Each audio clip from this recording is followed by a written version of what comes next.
बहू सोफे पर बैठी अखबार पढ़ रही है। तभी सास पानी का गिलास लेकर आती है और पास वाली कुर्सी पर बैठ जाती है।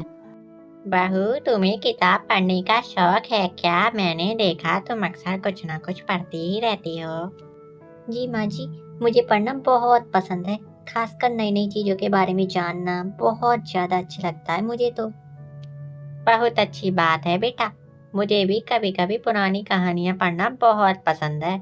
जब मैं तुम्हारी उम्र की थी ना, तब हमारे पास इतनी सुविधाएं नहीं थी। किताबें मिलती भी थी तो बहुत संभाल कर रखनी पड़ती थी। हाँ माँ जी, आजकल तो हर चीज ऑनलाइन भी मिल जाती है, लेकिन मैं अभी कागज की किताबें पढ़ना ज्यादा ही पसंद करती हूँ। वैसे आपको कैसी कहानियां पसंद हैं?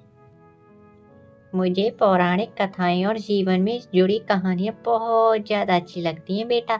वैसे तुम्हें कौन सी किताब सबसे ज्यादा पसंद है? मुझे प्रेरणादायक जीवनियां बहुत ज्यादा पसंद हैं।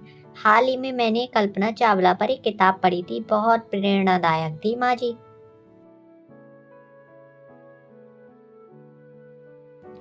ये तो बहुत अच्छा है री। तुम मुझे भी वह किताबें पढ़ने देना, शायद मुझे भी कुछ नया सीखने को मिले उससे। बिल्कुल माँ जी, मैं आप आज ही आपको दे दूंगी। वैसे आपको किताबें पढ़ने के अलावा और क्या क्या करना पसंद है? मुझे बागवानी बहुत पसंद है। घर के आंगन में जो फूल लगे हैं ना, वे मैंने ही लगाए थे। लेकिन अब मेरी कमर में थोड़ा दर्द रहता है, तो ज्यादा झुक नहीं पाती हूँ। अरे माँ जी, आप मुझे बताइए, मैं आपकी मदद कर दूंगी। वैसे भी मुझे पौधे लगाना बहुत अच्छा लगता है। यह तो बहुत अच्छी बात है बहू। आज शाम को साथ में कुछ नए पौधे लगाएंगे। हाँ माँ जी, और फिर मैं आपको कुछ नई बागवानी की तकनीकें भी दिखाऊंगी जो मैंने इंटरनेट पर देखी थी। बहुत बढ़िया बेटा, तुम्हारे आने से घर में सच में नई रौनक सी आ गई है हमारे घर में तो। दोनों मुस्कुराते हैं और आगे की योजनाएं बनाने लगते हैं। सास और बहू धीरे धीरे आंगन की ओर बढ़ती हैं, जहां गमले रखे हुए हैं। सास कुछ पौधों को निहारते हुए बोलती है। देखो बहू, ये मोगरा का पौधा मैंने खुद लगाया था। जब यह फूलता है तो इसकी खुशबू पूरे घर में फैल जाती है। वाकई माँ जी, बहुत सुंदर है। और ये तुलसी का पौधा भी बहुत हरा भरा लग रहा है। आपने इसकी इतनी देखभाल की है? हाँ, तुलसी तो हमारे घर की परंपरा ही रही है। रोज सुबह इसकी पूजा करना मुझे बहुत अच्छा लगता है। वैसे तुम्हें कौन कौन से फूल पसंद हैं इनमें से? मुझे गुलाब बहुत पसंद है, खासकर लाल और सफ़ेद। हमारे पुराने घर में भी ढेर सारे गुलाब के पौधे थे। तो फिर क्यों ना यहाँ भी गुलाब के कुछ पौधे लगा दें। मैं देख रही थी कि काने वाली जगह खाली पड़ी है, वहाँ गुलाब अच्छे लगेंगे। यह तो बहुत अच्छा रहेगा माँ जी। मैं कल ही नर्सरी से कुछ गुलाब के पौधे ले आती हूँ और उस साइड लगा देंगे। और हाँ माँ जी, मैंने सुना है कि केले के छिलके से खाद बनाई जा सकती है, जिससे पौधे जल्दी बढ़ते हैं। हाँ, ये सही बात है। पहले हम लोग रसोई के कचरे से ही खाद बनाते थे। अब लोग सब कुछ बाहर फेंक देते हैं। लेकिन अगर अगर हम सही तरीके से उपयोग करें तो यह हमारे बगीचे के लिए बहुत फायदेमंद रहेगा। माँ जी, फिर क्यों ना हम मिलकर एक खाद बनाने का कोना बना लें। इससे हमारे पौधों को भी फायदा मिलेगा और कचरा भी कम होगा। यह तो बहुत अच्छा आइडिया है बहू। तुम सच में समझदार हो। जब से तुम आई हो, घर में एक नई ऊर्जा आ गई है। सास और बहू गुलाब के पौधे लगाने की तैयारी कर रही हैं। तभी दरवाजे से एक आवाज आती है। अरे अम्मा, राम राम। ये देखिए, आज ताजी गोबर की खाद लाया हूँ। आपने कहा था ना कि पौधों के लिए अच्छी खाद चाहिए। अरे श्यामू, बहुत बढ़िया। तूने तो सही समय पर ला दिया खाद। बहू, ये श्यामू है, बचपन से हमारे यहाँ काम करता आ रहा है।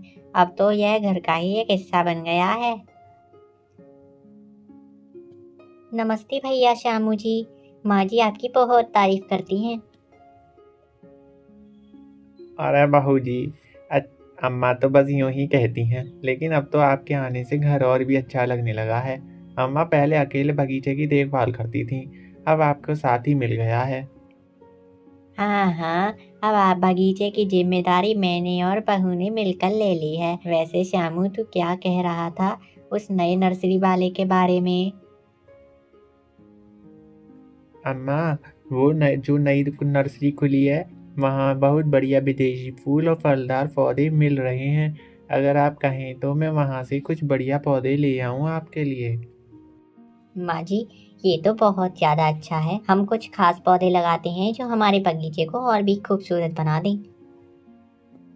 हाँ हाँ, और साथ ही कुछ फलदार पौधे भी ले आओ। जो आम, अमरूद या अनार का पौधा अच्छा रहेगा।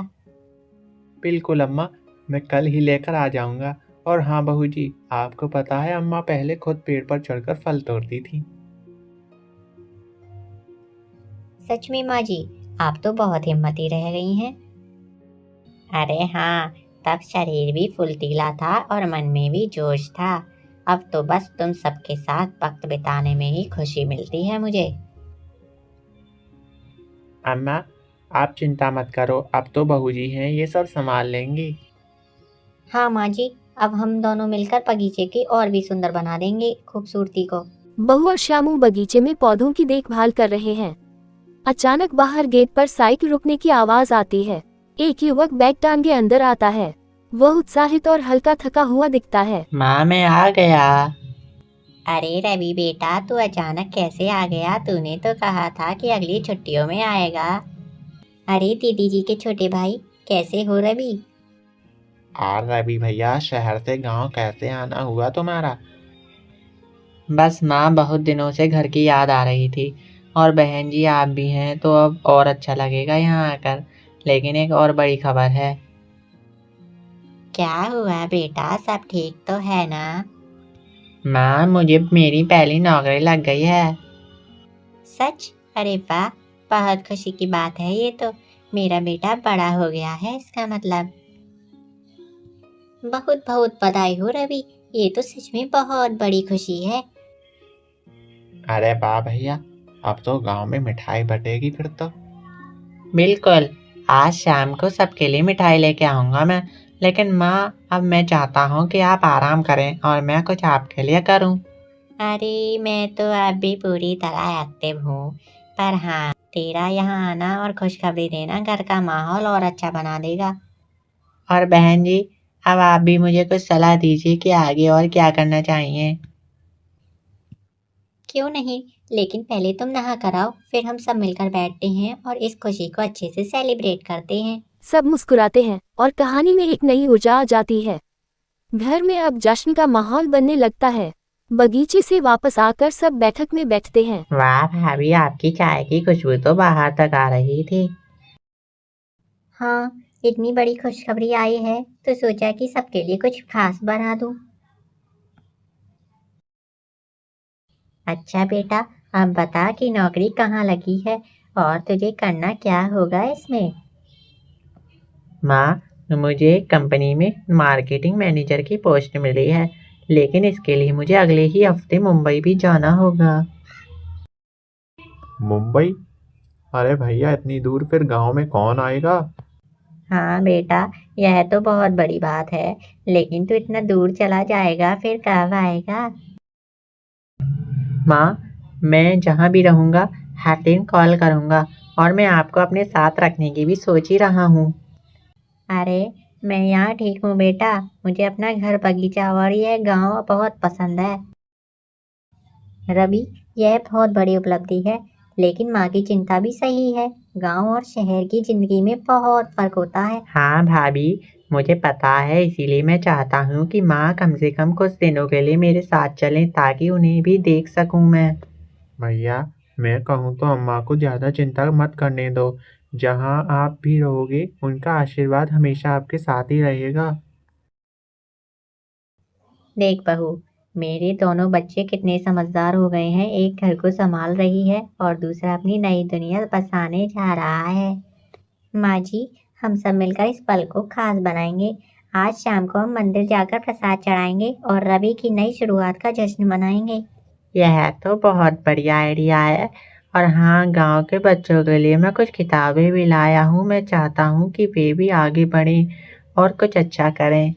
बेटा, यही तो असली सफलता है, जब तू दूसरों के बारे में भी सोचे। मुझे तुझ पर बहुत गर्व है।